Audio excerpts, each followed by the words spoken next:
Colombo, Sri Lanka, Sri Lankan authorities on Friday closed schools and asked public officials not to come to work in a desperate move to prepare for an acute fuel shortage that is expected to last days amid the nation's worst economic crisis in decades.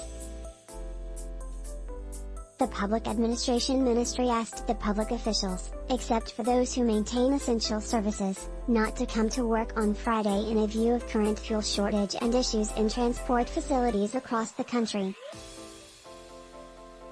State and government-approved private schools also closed Friday amid the worsening fuel shortage, with thousands of people waiting in queues at fuel stations across the country for days at a time. Sri Lanka is now almost without gasoline and faces an acute shortage of other fuels as well.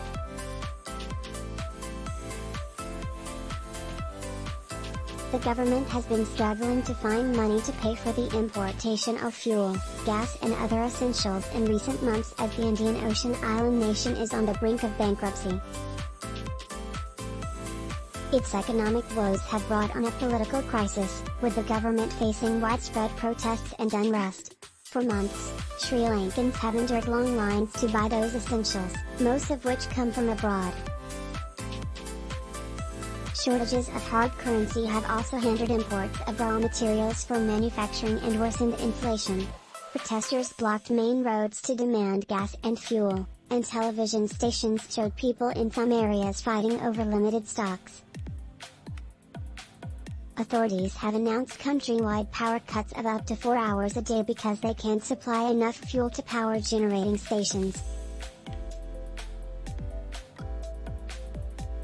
Sri Lanka has suspended repayment of about $7 billion in foreign loans due this year out of $25 billion to be repaid by 2026. The country's total foreign debt is $51 billion. The Finance Ministry says the country currently has only $25 million in usable foreign reserves. Protesters have occupied the entrance to the president's office for more than a month, calling for President Gotabaya Rajapaksa to resign.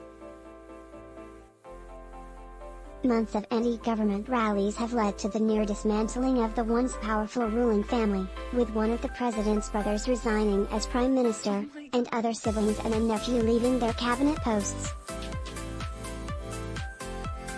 Protesters accuse the Rajapaksas of triggering the crisis through corruption and misrule.